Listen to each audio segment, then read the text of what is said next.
Bonjour à toutes et à tous et bienvenue pour ce nouvel épisode du podcast leaderadvocacy.com, le podcast qui décrypte les tendances du marketing advocacy et la prise de parole des dirigeantes et dirigeants en ligne.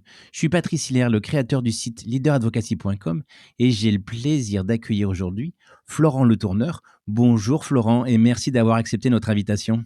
Bonjour Patrice, avec grand plaisir. Eh ben écoute, je vais essayer de te présenter rapidement. Alors sur ton profil LinkedIn, il est écrit recruter, accompagner et fidéliser les collaborateurs. C'est mon quotidien depuis de nombreuses années. Depuis 2016, après avoir créé 3 entreprises RH, acheté une quatrième, tu as créé We Feel Good, agence marque employeur et communication RH. Tu es également conférencier, passionné d'investissement. Tu es le créateur d'un autre podcast. On n'a jamais fait comme ça. Podcast de ceux et celles qui font avancer la profession ressources humaines, de ceux et celles qui proposent aux personnes qui travaillent sur la RH des solutions pratiques et concrètes. Est-ce que j'ai oublié des choses pour te présenter, Florent? Non, c'est bon et puis, juste dire que je suis breton, voilà. Sinon, à titre perso, voilà, amoureux de ma Bretagne. Voilà, on sait que dans ton lieu voilà, de positionnement, c'est à Rennes, mais bien évidemment, tu Ouais, travailles dans toute la je vis France. à Rennes, mais après, Voilà. voilà, mon activité professionnelle fait que, 90 de mes clients ne sont pas forcément en Bretagne, hein, ils sont un peu partout en France. Mais je m'étais toujours dit que je ne voulais pas vivre à Paris. Y travailler, bien sûr, j'y vais, comme tout le monde, Ouais. si je pouvais ne pas y vivre, c'était mieux. Donc voilà, c'est ce que j'ai réussi à faire dans ma vie pro. Eh ben, écoute, ouais, donc voilà, bien situé à Rennes, dans cette belle Bretagne. Moi, je suis pas très loin, comme vous le savez, hein. Moi, je suis à Angers, donc on n'est pas très loin. On est un peu de Très la, loin. voilà, la région ouest. Mais effectivement, c'est comme toi, on travaille sur toute la France. Alors, pour commencer et rentrer dans le vif du sujet, en fait, donc c'est vrai que depuis des années, hein, tu es présent sur les réseaux sociaux, tu es un observateur averti. Et j'aurais voulu justement connaître ta vision de l'évolution des réseaux sociaux ces dernières années pour toi. Ouais, alors c'est intéressant. Alors moi, je suis principalement sur 2 réseaux sociaux, très présent effectivement sur LinkedIn et historiquement très présent sur l'ex-Twitter, comme j'aime l'appeler. Je suis toujours évidemment présent sur X, mais j'y suis moins actif que je ne l'étais quand j'étais sur Twitter. Voilà, bon, voilà, c'est plus des choix perso vis-à-vis de la plateforme et de la manière dont elle bifurque, en tout cas, qui est moins mon ADN. Et puis, je sens qu'il y a moins de traction aussi qu'il y a pu avoir sur Twitter. Après, l'évolution des réseaux sociaux, moi, tu vois, j'y suis plutôt à titre professionnel. Honnêtement, j'ai D'accord. des comptes perso sur Facebook, sur Insta et sur TikTok, mais voilà, j'y suis peu actif professionnellement, en tout cas. Et, euh, moi, ce qui m'intéresse effectivement, c'est comment utiliser ces réseaux sociaux pour partager mes savoirs, en tout cas et mes positions, mes prises de position aussi sur tout un tas de sujets. Et puis, évidemment, booster la notoriété des entreprises que j'ai créées ou que je gère aujourd'hui. Ça a plutôt été ça. Et donc, l'évolution des réseaux sociaux, c'est une bonne question parce qu'elle est complexe. Déjà, euh, moi, ce que j'ai ressenti, c'est l'explosion du nombre d'utilisateurs et la diversification des plateformes.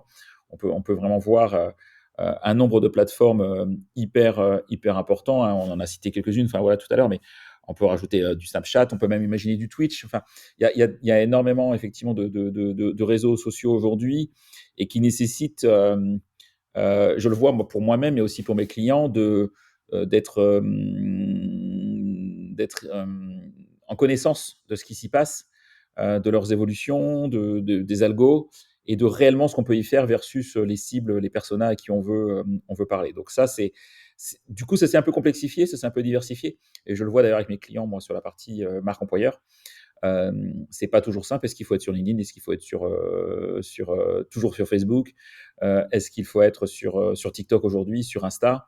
Voilà, il n'y a pas de bonne réponse, hein. On pourrait y revenir, mais voilà, en tout cas, c'est des vrais sujets. Un deuxième sujet qui est pour moi important sur l'évolution des réseaux sociaux, et c'est la montée en puissance de la vidéo, hein, clairement. On le voit d'ailleurs, je ne sais pas si tu l'as vu, Patrice, hier, où LinkedIn annonce effectivement que prochainement dans LinkedIn, alors je pense que ça va être plutôt aux États-Unis, pardon, avant la France, mais il y aurait un flux vidéo type TikTok dans LinkedIn. Donc on voit l'importance que ça a, même sur un réseau social qui est quand même très pro, très B2B, et à usage professionnel à 100%, on va dire quasiment. Donc la vidéo, c'est quelque chose. Et puis l'importance croissante, alors des mots influenceurs, voilà, c'est un peu tarte à la crème, mais des créateurs de contenu. Je préfère ce mot-là. Des créateurs de contenu, donc quelque part ce que j'appelle du marketing social, en fait, qui est fait avec des micro-créateurs de contenu ou des micro-influenceurs qui prennent de plus en plus la parole et qui sont, à mon avis, de plus en plus effectivement écoutés. Est-ce qu'on a envie d'écouter une personne qui a 5 millions d'abonnés ou est-ce qu'on a envie d'écouter des dizaines de personnes qui ont moins d'abonnés mais dont le discours est peut-être plus frais, plus vrai, plus proche de la vie des gens, entre guillemets, qu'une star avec qui on est moins. Et puis, on a un sujet, mais ça, c'est le sujet voilà, qui est vraiment sur tous les réseaux sociaux. Peut-être un peu moins sur LinkedIn, mais qui est vraiment présent sur tous les réseaux sociaux. Et j'y suis, enfin, voilà, moi, assez sensible avec un enfant ado. C'est les enjeux de modération, de désinformation, d'éthique sur les réseaux sociaux. Qu'est-ce qu'on y fait et comment est-ce qu'on s'adresse. Donc voilà, toi, moi, ça, c'est ma vision un petit peu de ce que j'ai vu évoluer et qui fait que, bah, franchement, c'est pas simple.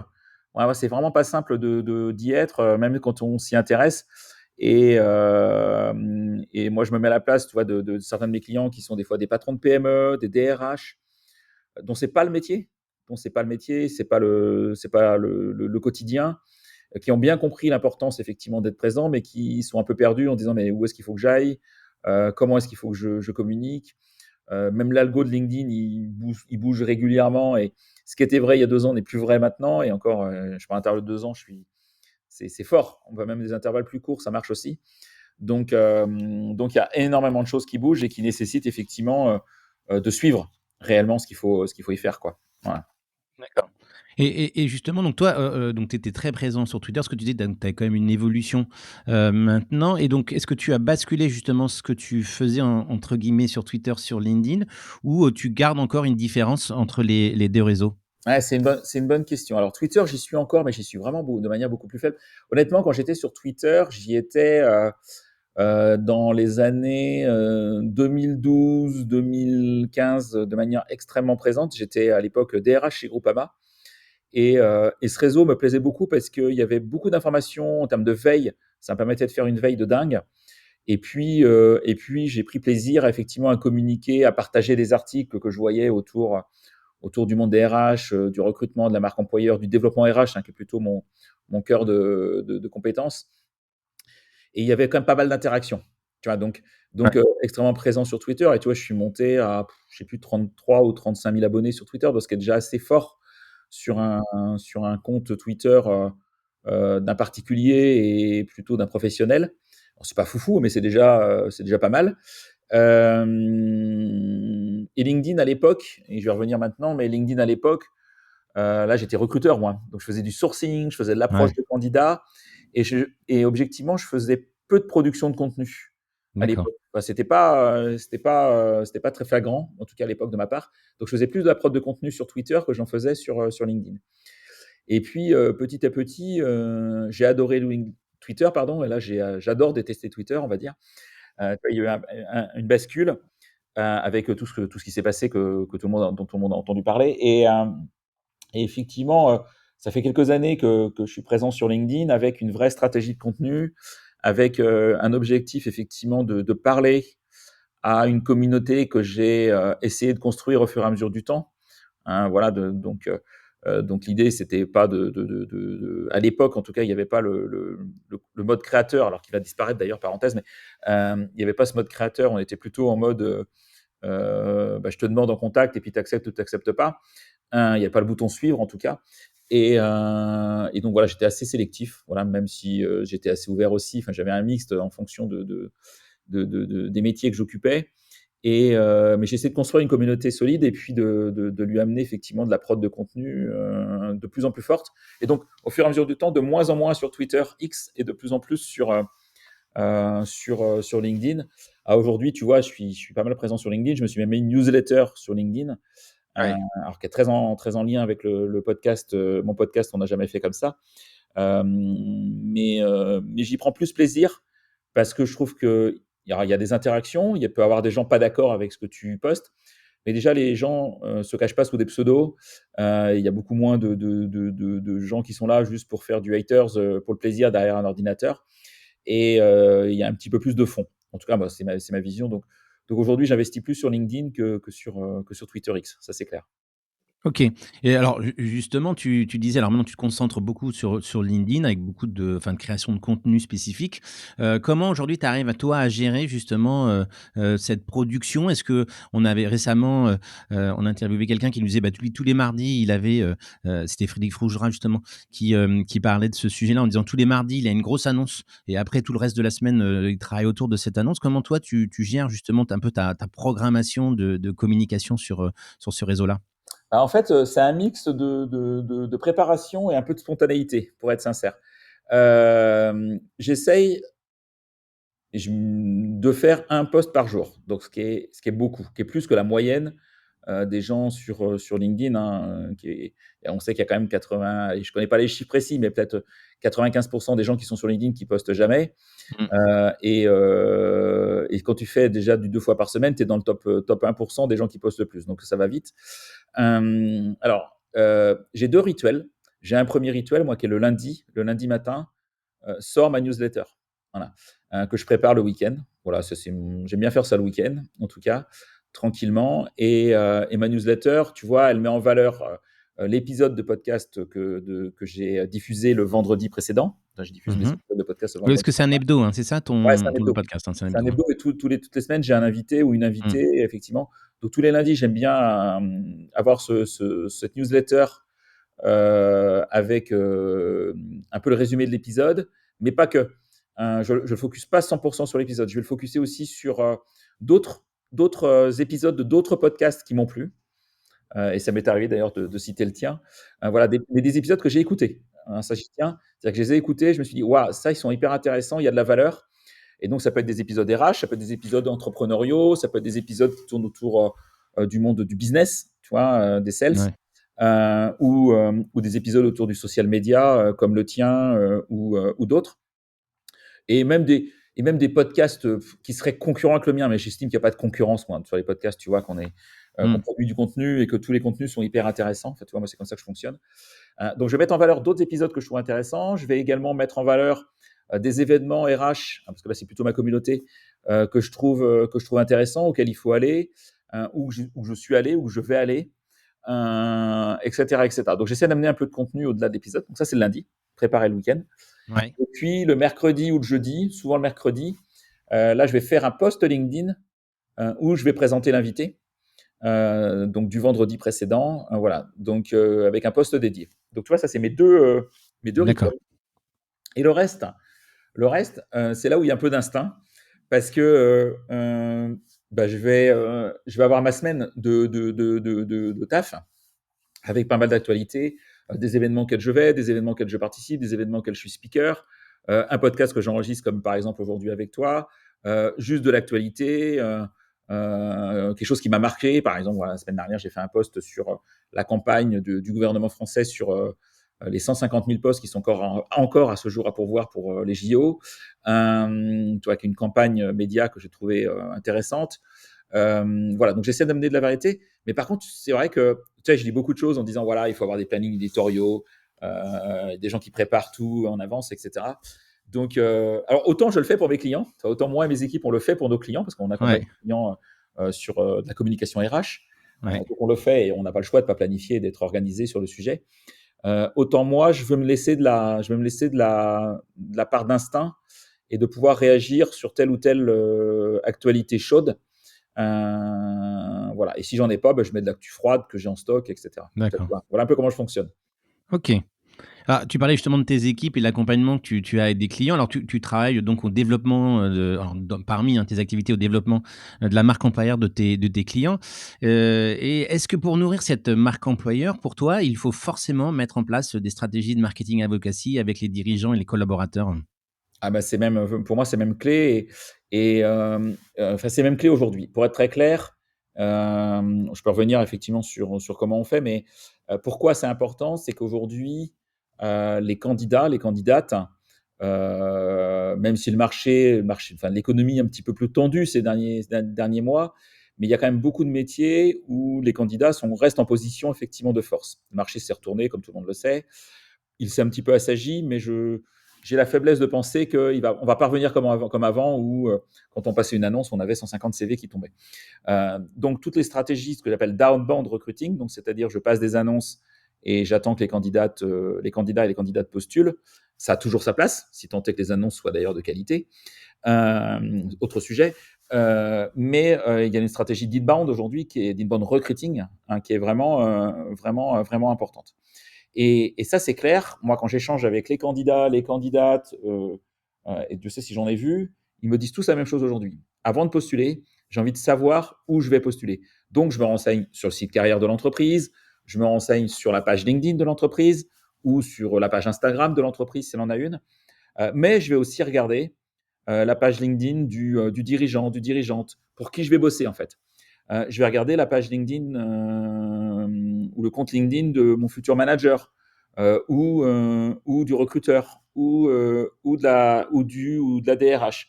Enfin bref, donc il va y avoir un petit travail qui dépasse juste l'univers de la boîte. Il y a aussi les hommes et les femmes qui sont derrière la boîte dans laquelle je vais aller. Et donc par rapport à ça, nous, quand on accompagne nos clients, on est extrêmement clair en leur disant oui, il faut que ton entreprise soit présente, qu'elle ait des prises de parole intéressantes et authentiques, c'est un autre sujet, mais authentiques, transparentes sur ce qui se passe à l'intérieur, d'en parler à l'extérieur. Donc ça, c'est clair. Mais ici, il faut aussi que toi, en tant que dirigeant, dirigeante, en tant que professionnel RH, pourquoi pas en tant que collaborateur, hein, sur de l'employé advocacy, il y ait des prises de parole. Parce que, il y a l'authenticité. Très clair.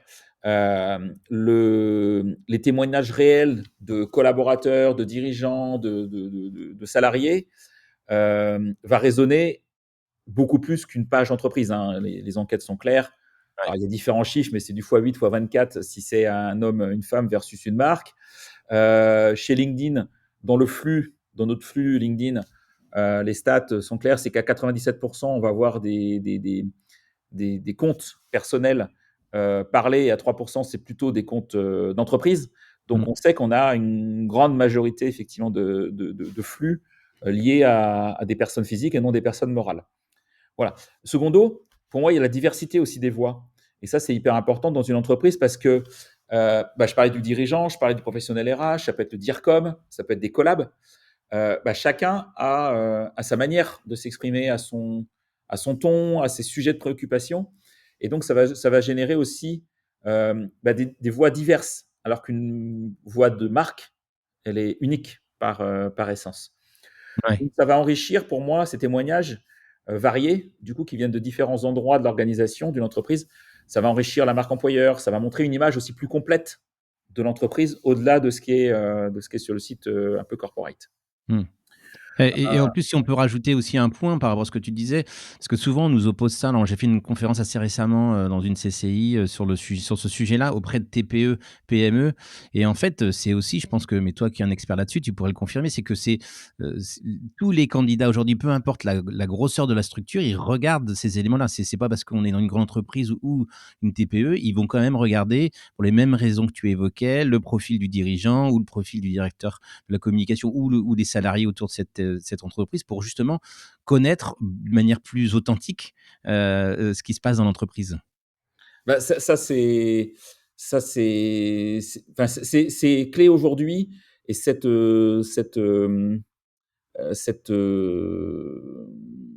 voix qui parlent, en tout cas ces voix diverses, sont très écoutées. Sont très Mmh. écoutées. Et alors, il y a aussi un effet générationnel parce que alors, j'aime pas mettre les gens dans des cases de génération, mais très concrètement, on le voit dans les enquêtes, c'est qu'effectivement, plus les candidats sont jeunes, plus les hommes et les femmes sont jeunes, plus ils sont intéressés d'entendre d'autres personnes parler très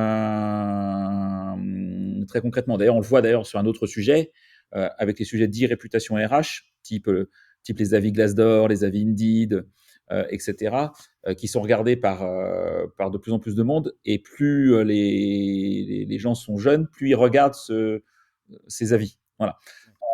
Et j'ai la faiblesse de penser qu'effectivement, c'est la même chose.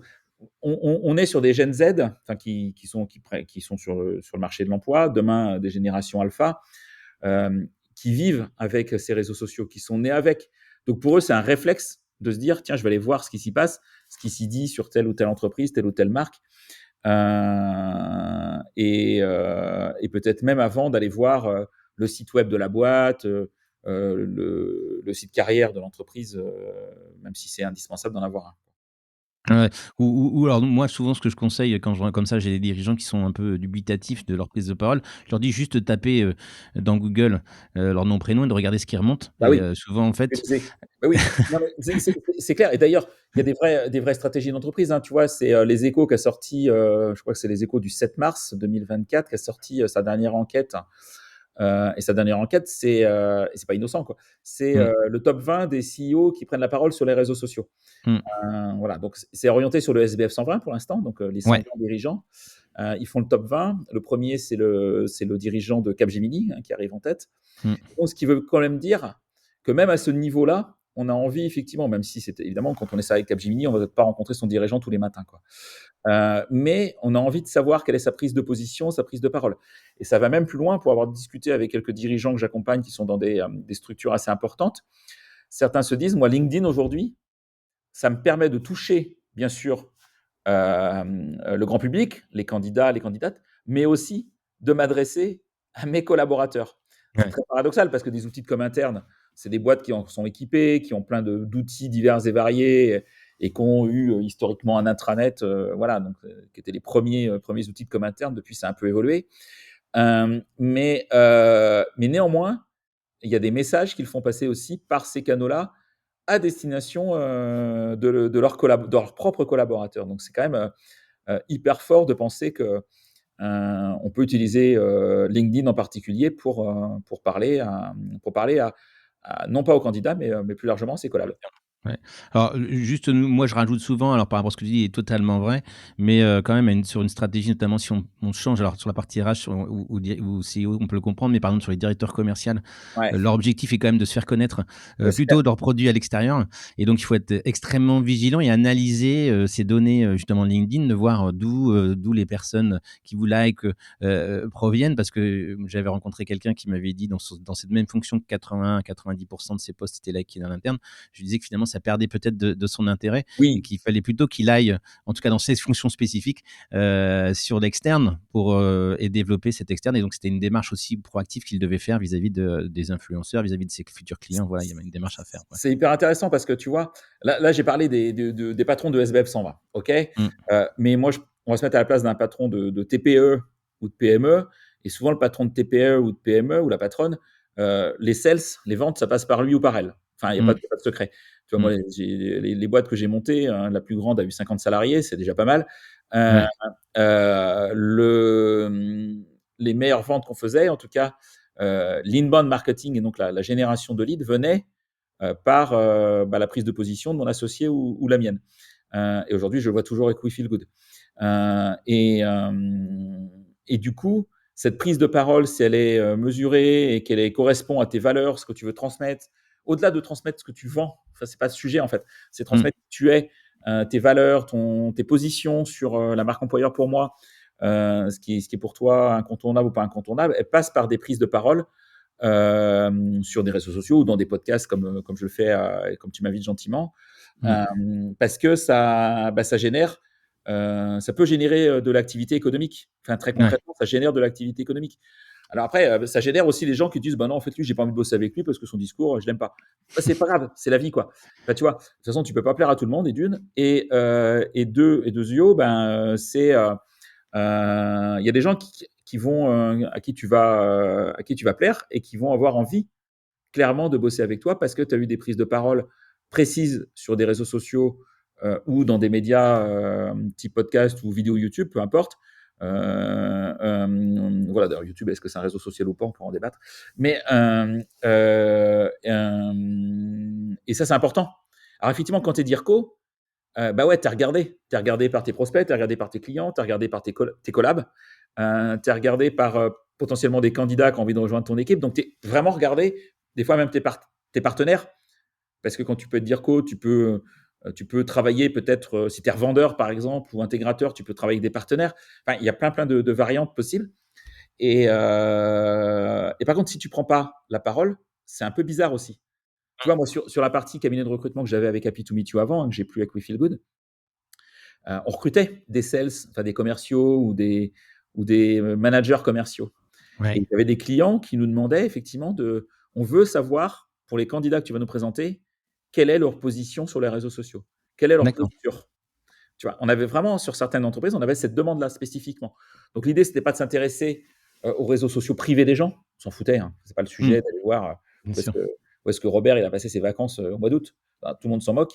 Par contre, de connaître la posture du futur commercial ou du futur DIRCO qu'on va embaucher et de quoi il parle, sur quel ton il parle, quelles sont ses prises de position, etc. Est-ce qu'il parle sur les réseaux sociaux, tout simplement, déjà? Ben, ça touchait effectivement à un certain usage, et une certaine pratique, une certaine habitude de ces outils-là.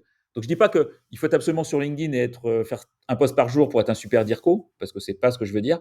Mais ce que je veux dire, c'est qu'effectivement, quand on fait du commercial aujourd'hui, surtout du commercial B2B, hein, donc si on vend des dentifrices dans une GMS, c'est un peu différent, mais si on fait du commercial B2B, ne pas être sur LinkedIn ou ne pas prendre la parole sur LinkedIn, c'est un peu embêtant quand même, je trouve. Ouais, ouais, ouais. C'est ma Ouais, vision, hein. c'est sûr. Ouais, ouais. Et alors justement, on est, donc tu parles, toi, tu es vraiment dans l'univers RH. Moi, j'étais plutôt dans un univers com au départ. Et à la force, en fait, avec ce podcast, je m'aperçois qu'en fait, que finalement, c'est souvent les 2 directions RH, et la partie com, les DIRCOM, qui sont vraiment très engagés sur le marketing advocacy. Et je voulais savoir si toi, tu notais la même chose ou tu as éventuellement une autre vision? Alors c'est intéressant. Alors déjà la fonction communication, elle est quand même plus mature historiquement que la fonction RH sur ces sujets. Heu D'accord. il y a un vrai décalage. Les 2 ont nécessité de travailler ensemble, mais dans la vraie vie, il y a quand même plus il y a pas beaucoup de RH, en tout cas statistiquement, qui sont à l'aise avec la communication. Et d'ailleurs, il y a énormément aujourd'hui de structures qui aident les RH à prendre la parole sur les réseaux sociaux. Je vais te citer une Botte Grenier, peut-être que tu connais, qui aide les RH à prendre la parole, ou un Laurent Brois avec les talents narratifs, qui aide les recruteurs à prendre la parole sur les réseaux sociaux. Parce Mmh. que intrinsèquement, c'est pas inné forcément pour tous les RH et tous les recruteurs. D'accord? D'accord. Alors que la fonction com, si en fonction comme on n'a pas un minimum d'usage des réseaux sociaux, ça va être un peu embêtant. Enfin, en tout cas, c'est ma vision des choses. Voilà. Par contre, effectivement, là, sur le terrain sur lequel tu vas, et sur le terrain sur lequel je suis, qui est la marque employeur, et le marketing advocacy qui peut en découler, oui, très honnêtement, il y a une complémentarité forte aujourd'hui entre la com et la RH. Et je pense que c'est même important que les deux travaillent ensemble. Pour moi, parce que la RH, elle va travailler, elle va comprendre profondément les valeurs de l'entreprise, sa culture, les besoins des employés, etc. C'est son job. Et la communication, elle va maîtriser l'outil, elle va maîtriser les techniques de narration, les techniques de prise de parole. Elle va maîtriser aussi les techniques d'engagement des audiences. Et donc, elles ont besoin, ces deux fonctions, de bosser ensemble pour être pertinent. Et aujourd'hui, moi, tu vois, sur la marque employeur, quand les deux fonctions existent dans l'entreprise, le sujet n'aboutit réellement et ne fonctionne réellement que si les deux fonctions sont impliquées dans le projet. J'ai rarement eu des réussites si j'avais qu'une seule des deux fonctions autour de la table. Voilà, parce que c'est quand même très très central. Donc il faut que les communicants apprennent à bosser avec les RH, acceptent que les RH ne soient pas forcément les champions du monde de la com et ont besoin d'apprendre et de les guider. Il faut que les RH aussi acceptent que les services com vont les aider aussi à être de meilleurs recruteurs, de meilleurs promoteurs de l'entreprise que eux-mêmes seuls, en fait. Donc, il y a cette acceptation qui doivent être clés. Et quand tu vois, on n'est pas allé sur ce terrain-là, mais si tu vas sur les employés, sur des stratégies d'employés advocacy, quand tu veux découler, aller plus loin, il faut que ce soit soutenu également par les deux fonctions. Voilà, il faut qu'il y ait un sentiment pour les collaborateurs, qu'il y ait un sentiment d'appartenance.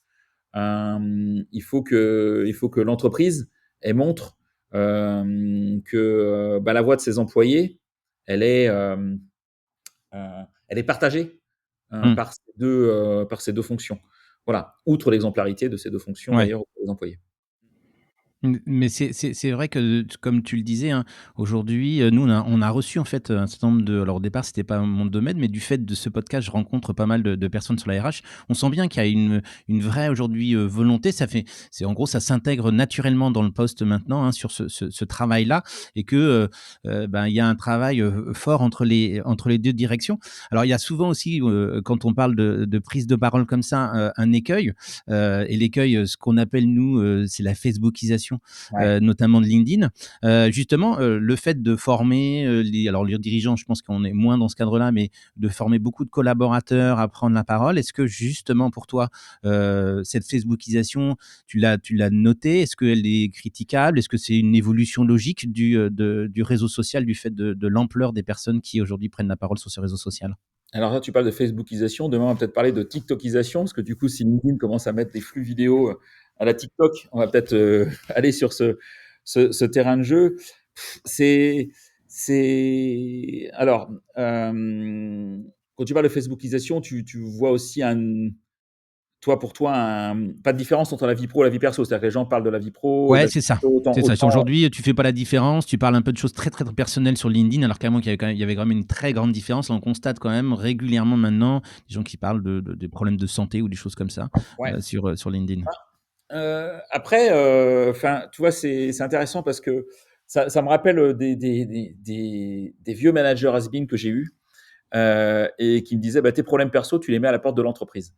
Quand tu arrives dans l'entreprise, tu n'as plus de problème, tu es, au taf et puis on ne veut pas t'entendre chouiner, quoi.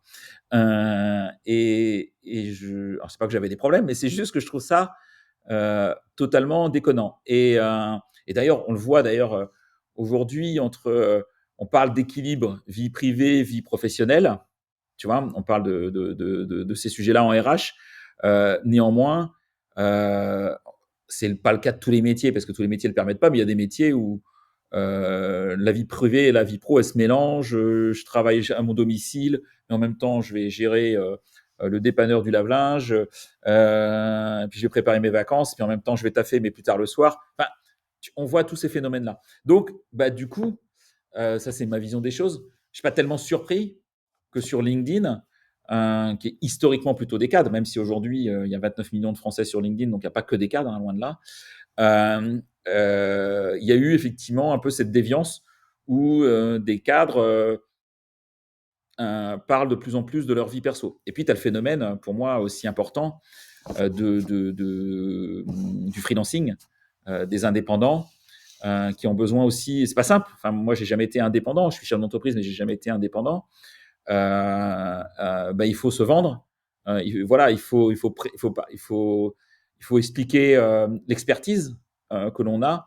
Et donc, du coup, il peut y avoir effectivement une non-séparation entre le pro et le perso. Après, moi, je trouve que ça humanise. Enfin, moi, c'est bête parce que si je voyais dans mon flux LinkedIn que des posts hyper sérieux, professionnels, machin, est-ce que j'aimerais ça? J'aimerais pas non plus avoir que des posts perso. Vous savez pas ce qui m'est arrivé à la boulangerie ce matin, tu vois.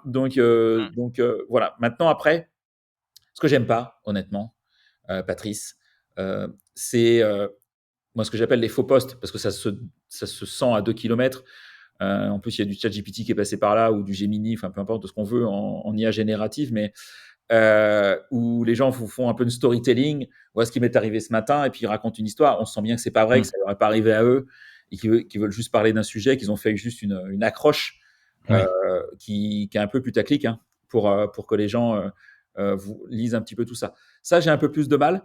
Mais d'ailleurs, les gens sont pas dupes. On voit les posts qui sont très personnels et qui sont très sincères, qui sont pas du tout passés en IA générative, ils cartonnent sur LinkedIn. Et ils cartonnent fort avec des gens Mmh. qui n'ont pas d'audience et qui vont faire des posts à des milliers de likes, des milliers de commentaires, alors que quelqu'un qui peut avoir une super communauté, qui va faire des posts un peu boring, un peu passé par ChatGPT, va pas faire des chiffres extraordinaires. Donc les gens sont pas totalement dupes non plus, totalement idiots. Donc voilà. Moi, ça me dérange pas. En tout cas, D'accord. moi, dans ma vision des choses, je suis pas fermé si tant est qu'effectivement, on n'est pas non plus sur Facebook, on n'est pas non plus sur Instagram avec la photo à la plage, quoi. Tu vois? Donc, Mmh. c'est le juste milieu Ce que j'allais te dire, voilà. euh, où, voilà. Après, moi, tu vois, je sais pas ce que tu fais, mais moi, sur mon flux LinkedIn, tu vois, j'ai un peu de monde. Et quand j'ai quelqu'un qui fait des posts régulièrement et que je vois et que je trouve plus intéressant, c'est pas que je me désabonne de la personne, c'est pas que je la bloque parce que c'est un peu violent, mais tu sais, tu peux désactiver. Mmh. Euh, Comme la je demande à masquer, quoi, en l'algo gros. de plus Voilà. me proposer ce type de post. Alors, Ouais, c'est ça, un peu comme des le fois, j'ai le masquer. sentiment Mmh. que ça marche, des fois, j'ai le sentiment que ça marche moyen, ce truc. Ouais. Mais, mais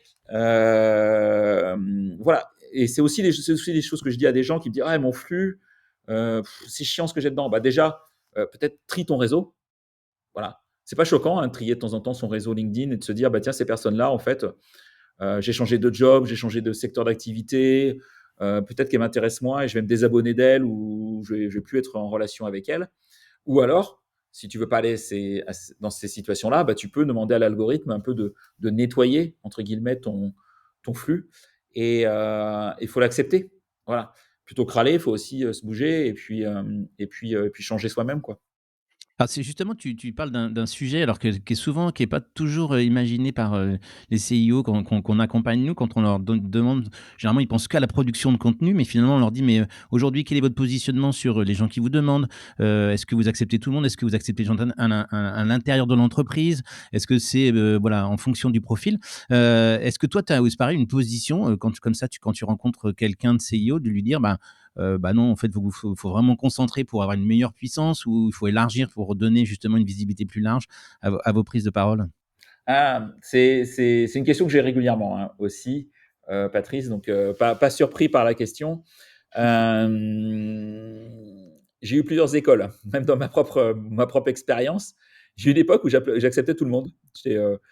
En fait, j'étais là, bah, je me dis, ah, bah, en fait, dans toutes les personnes, je voyais le côté positif, dire, ah, on va faire des choses, et puis je me suis rendu compte que non. Donc maintenant, je suis un petit peu plus sélectif. Après, il y a le bouton suivre, donc qui fait que ça génère aussi des gens qui s'abonnent à toi sans te demander en contact. Mais pour les demandes de contact, il faut qu'il y ait des choses intéressantes. Tu vois, à l'heure où je te parle, là, il y a quelqu'un qui me demande en contact, que je connais ni Nadan ni Dev, et qui me dit bonjour Florent, j'ai remarqué que vous suiviez la page de l'entreprise machin, donc je ne vais pas la citer, suite à un dernier post, vous vous intéressez à l'investissement locatif en ce moment. Et là, bah, tu vois, j'ai juste pas envie de dire oui parce que je sens que juste une chose, c'est le commercial qui va me vendre un truc.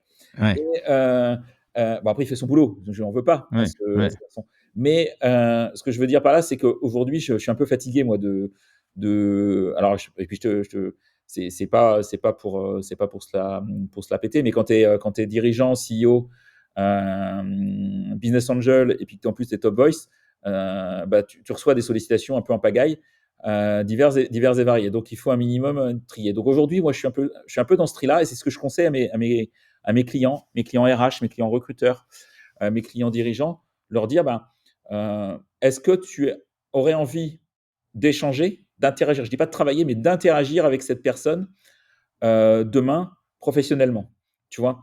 Est-ce que c'est ça le sujet? Donc, avoir chacun sa posture, chacun son métier, parce que quand tu es recruteur, tu n'es pas dirigeant, c'est pas la même chose. Donc, il faut bien être malin là-dessus. Et du coup, ça veut dire ça, faut aussi interagir. Parce que, tu vois, tu disais quelque chose sur les dirigeants. Il y a le réseau et puis il y a la communication. Pour moi, quand tu es dirigeant, si tu fais un post, à qui tu t'adresses, il y a des commentaires. Il faut aussi y répondre. Alors, outre que l'algorithme aime bien que tu y répondes, mais outre la stratégie d'algorithme, il y a juste l'humain qui est derrière, en fait. Et d'ailleurs, tu le vois avec des patrons d'entreprise qui font des posts et tu te demandes bien que ce n'est pas eux parce qu'ils interagissent, ils répondent jamais aux commentaires. Donc, alors que d'autres vont mouiller le maillot, peu importe leur posture, alors des fois leur responsabilité importante dans certaines organisations, et vont répondre aux commentaires. Donc, de la même manière, c'est en tout cas moi ce que je leur conseille, c'est deux choses. Un, n'accepte pas tout le monde. Dis-toi, mais c'est ma vision, hein, donc je dis pas que j'ai raison, mais dis-toi, est-ce que tu interagirais avec cette personne, est-ce que tu auras envie d'interagir avec cette personne? Et secondo, si tu acceptes cette personne, interagis avec elle. C'est-à-dire que s'il y a des commentaires, Si elle t'écrit en messagerie privée, réponds-lui. Voilà. Moi, j'essaie de répondre à tout le monde sur ma messagerie privée. Tu vois, j'ai mis un message d'absence, enfin un message automatique de LinkedIn, qui n'est pas d'absence du coup. Mais tu sais, en contraignant, Réponse, tu ouais. peux mettre ce Mmh. message automatique que j'ai mis. Mmh. Où je leur dis, dans mon message automatique, je dis concrètement que je vais peut-être pas te répondre dans les 3 minutes parce que j'ai plein de boulot. Mais par contre, je vais te répondre. Sauf spam commercial. Là, je le dis clairement. Si tu m'envoies tes flux commerciaux, j'ai autre chose à faire. Voilà. Mais au moins, j'interagis. OK. De toute façon, nous, c'est vrai que c'est toujours important de rappeler, hein, comme tu disais, les gens qui prennent déjà le temps de donner commentaires, il y a peu de gens qui le font, sur des posts. Donc, quand on a quelqu'un comme ça qui prend le temps de mettre un commentaire sur un poste de dirigeant, il est essentiel que le dirigeant, interagisse avec cette personne pour, justement montrer, et aussi donner envie aux autres personnes de commenter. Alors justement sur, ces profils pour conclure, notre échange, est-ce que tu aurais des noms de personnes référentes ou inspirantes pour toi à suivre sur les réseaux sociaux qu'on mettra bien évidemment en note, de l'émission? Ouais, bah, j'ai 4-5 noms, tu vois. Donc je t'en ai cité déjà 2, Maud Grenier, Laurent Brois, que je trouve intéressant. Tu peux rajouter, moi, 3 personnes, je vais te donner, que je trouve intéressantes alors qui sont dans ma sphère RH, hein. D'accord, Tu vas me dire que je sors pas de mon truc, mais j'aime bien ça. Léo Bernard, qui est vraiment intéressant, qui a un ton très différent et qui est aussi podcasteur d'ailleurs à côté, qui a un podcast qui s'appelle Tam Tam, qui est top. Thomas Chardin, qui est comme moi un vieux de la vieille RH, on va dire. Bon, ça me vieillit, mais je ne sais pas si j'ai si vieux que ça, mais en tout cas, qui est depuis longtemps dans l'écosystème RH et qui a des prises de parole de qualité, des prises de position de qualité vraiment intéressantes. Et puis une femme avec qui je travaille et que j'adore sur sa posture de génération de contenu, qui est Charlène Emery, qui sont des personnes vraiment intéressantes.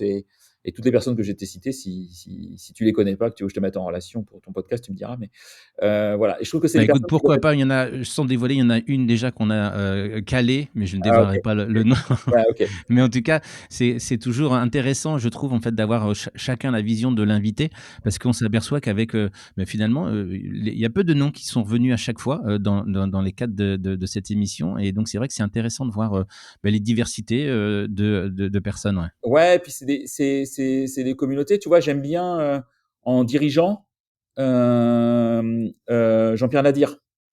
Ouais. Tu vois, donc Ouais, ouais. qu'on connaît en tant Tu veux mon qu'entrepreneur, associé, voilà, d'investisseur, qui voilà. participe à Mais, l'émission. mais, mais qui s'exprime sur LinkedIn, je trouve de manière intéressante aussi, Ouais. que j'aime bien suivre. Voilà, donc sur un autre univers, hein, qui n'est pas du tout RH, plus Ouais. entrepreneurial, business. Et qui Euh, interagit aussi parce que c'est moi en tout cas je l'ai fait une fois. Alors est-ce que c'est lui ou pas en tout cas, mais en tout cas en tout cas son compte interagit avec les personnes qui mettent des commentaires, et j'ai trouvé ça aussi, très intéressant. Ouais, ouais, c'est des personnes, et tu as le patron aussi c'est Nicolas Chaban, si je me dis pas de bêtises. Ouais, c'est ça, le fondateur de C'est qui le patron, Ouais, oui, c'est ça. qui régulièrement prend la parole sur LinkedIn, et on voit bien que c'est lui, avec ses Ouais. mots, ses convictions, ses partages. Et tu vois, moi, je cherche pas à postuler chez eux, je suis pas en posture de candidat aujourd'hui, c'est pas mon sujet, mais je serais plus jeune, RH, en train de me dire: «Bah, une boîte comme ça, j'ai envie de la rejoindre parce que le boss, il me donne Ouais. envie de la rejoindre». Mmh. Tu vois? C'est bête, mais Ouais. parce que ses prises de position, ses valeurs, ce qu'il affiche, tu sens que c'est sincère et que c'est pas du fake, quoi. Tu vois? Donc en termes de marque employeur, ça peut jouer. Ouais. Eh ben, écoute, on arrive à la fin de cette émission. Merci mille fois, Florent, de ces échanges très riches. Je pense qu'on a donné une vision très intéressante sur cette partie marketing advocacy, les prises de parole sur les réseaux sociaux pour la partie marque employeur. Merci de ta participation donc au podcast Leader Advocacy du site leaderadvocacy.com. Pour nos éditeurs, n'hésitez pas à partager le podcast à une ou un ami et à mettre une note bien évidemment sur les plateformes de streaming, parce que ça va nous aider encore à être encore mieux référencés. On se retrouvera dans 15 jours pour encore une belle rencontre. Merci encore Florent et à bientôt. Merci, à bientôt tout le monde. Au revoir.